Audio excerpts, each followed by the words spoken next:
It's not the best, but I just came up with it in a couple seconds to demonstrate something. This is without a compressor.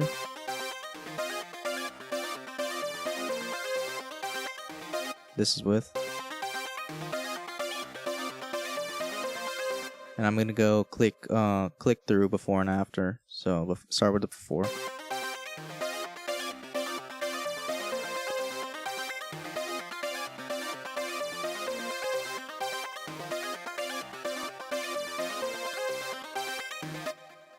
You see how like it kind of just tames this lead. It brings up the lower parts of each instrument, and it brings down the higher parts. And this is like really subtle. How I did this was took all these and I routed it to one mixer bus, one mixer track, one mixer bus. By default, it'll be like this. But you can either right click on this, and the menu's not going to come up in the video, but you right click on that and you press route to this track only. You click that and it'll take it off the master and put it only here, and then this goes to the master. Or you can click this arrow and then unclick that. Both left clicks. I do that with all these, and I gain stage these and I EQ'd them for about 15 minutes. Put some reverb on the lead. You know, just kind of getting it right. That's what you should do. Like, compressor isn't a fix-all thing.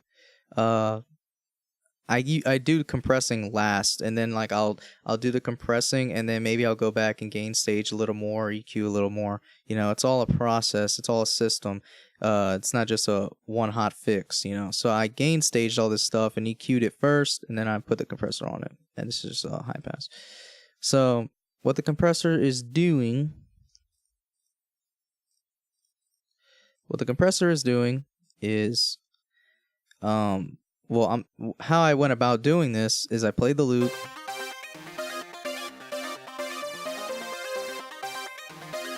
and I looked at what it was generally hitting dB wise, and I pay attention to when the lead is actually playing and where the chords and the other things sit. So you could even mute this. So these sit around -17 or whatever that is. Is that? Yeah, like 18.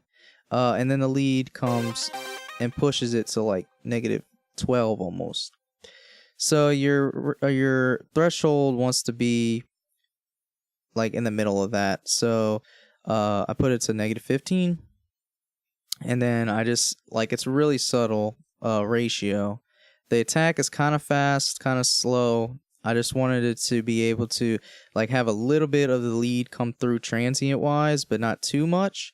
And then the release is fast because the lead is only for a short little bit and then goes back down. So if the reason I only have a 2.5 to 1 ratio is because this is how it sounds. It just squashes the life out of it if you just brick wall like that.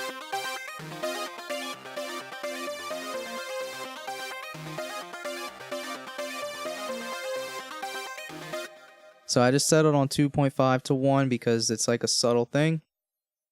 You don't want to squash it because then it'll be lifeless. And then, so anyway, to recap on that, for the threshold, you find out, you pay attention to where, like if you want to mesh a lead into a chord synth or whatever, you want to find where the chords and stuff are sitting. You notice it's like right around here somewhere. And then you find where your lead peaks at, or makes the bus peak at. It's right around -12, and you kind of put it in the middle of that.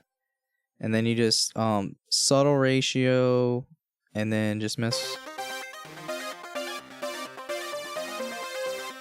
The reason for the fast release is because I didn't want it to keep compressing like the chords and stuff, so I just have it like pretty fast, and then just to make it gain like normal.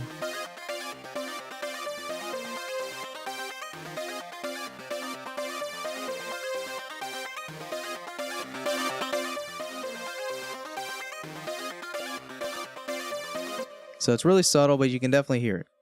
Then in the last almost the last thing, second to last thing. Parallel compression. Okay.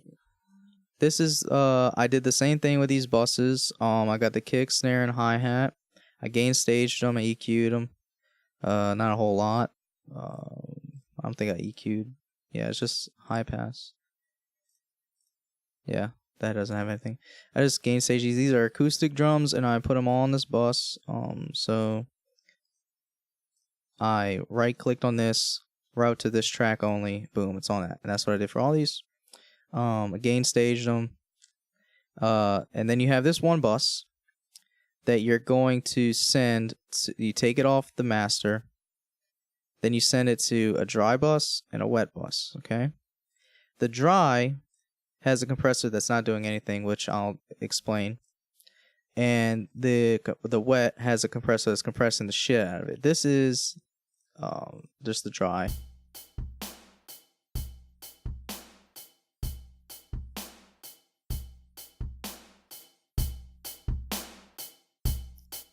Okay, and this is with the wet.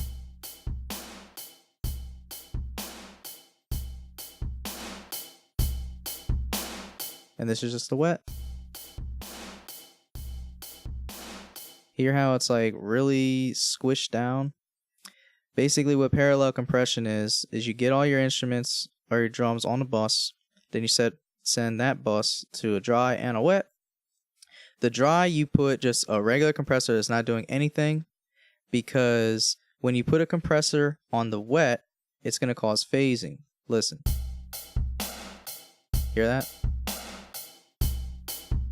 And that's because whenever you put a plug-in on a track, it causes a little bit of delay. So you put the compressor, regular default compressor, it's not compressing anything, just for the delay compensation thing. And then you put a compressor on here and you squish the shit out of it. Low attack, decent release, low threshold, high ratio. Basically, you want to squish the shit out of this, and basically that allows you to keep the transients of the normal drums while putting underneath the wet, the squished sustain of the compressed drums. Hear the difference?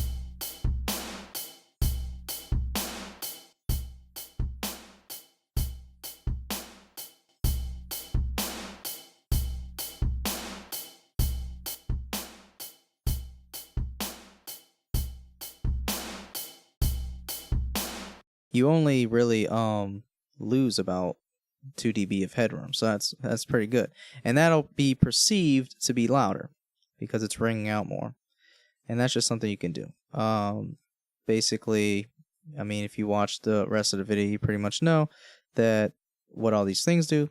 Basically, low attack because you don't want any dynamics coming out of the compressed signal, and then you know, you mess with the release until it's good. It's not compressing everything the whole time.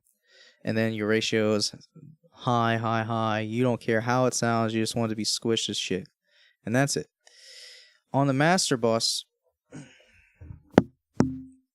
let me save this.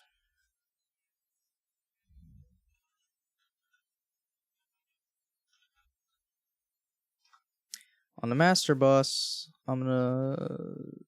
Oh, I just opened the wrong thing.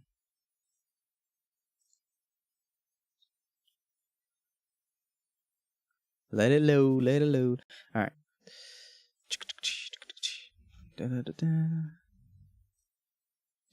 On the master bus, I don't have anything.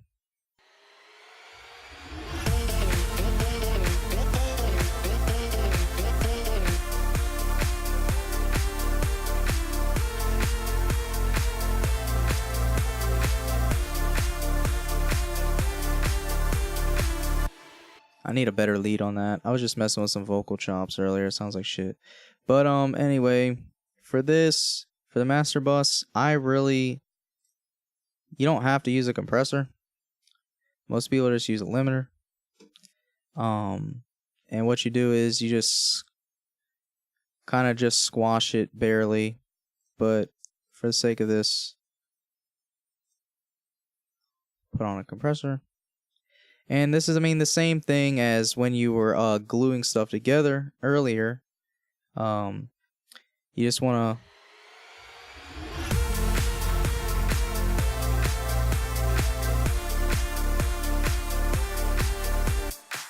Alright, so the peak's at like -3, but the RMS is about 8 or 6. So I'll set it to like 8.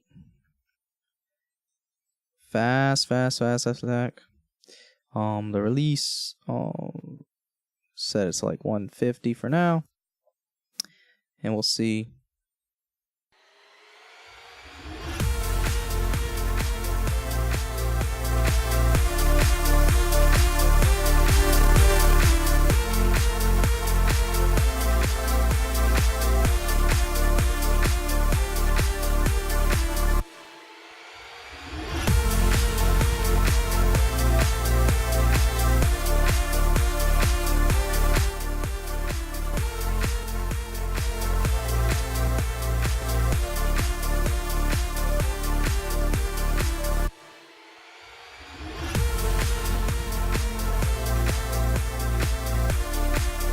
Hear how like it kind of glues it together with the drums and stuff?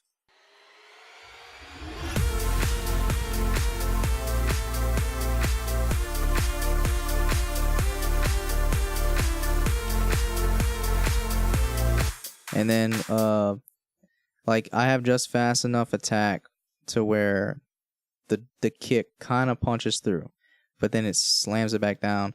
But just for a short time, it's a short release, because it's like it's a every quarter note there's a kick, so it can't be a slow release or it'll just compress everything.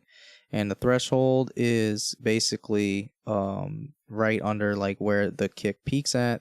The ratio I have high up is basically limiting. You can mess with that, and then the gain, just make up gain until it's at 0. Put it at 0, but don't squish it, or it'll sound like bad.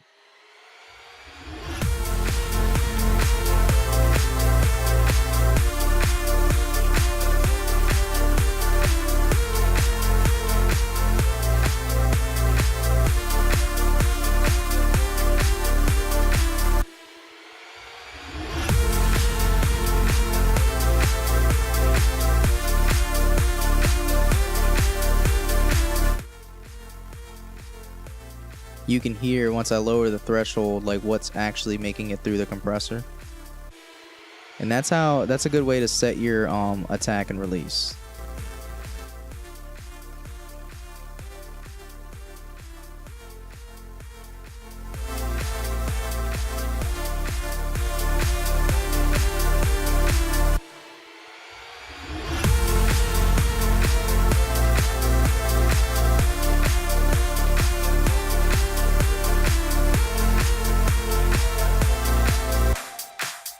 So this is the before.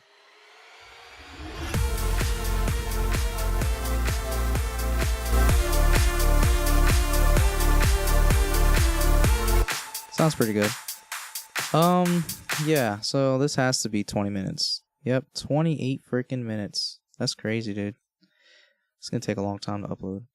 But anyway, guys, I hope y'all learned something about compression. I hope I didn't bore y'all, and I hope I didn't stutter too much. But anyway, I appreciate y'all watching, and see y'all next time.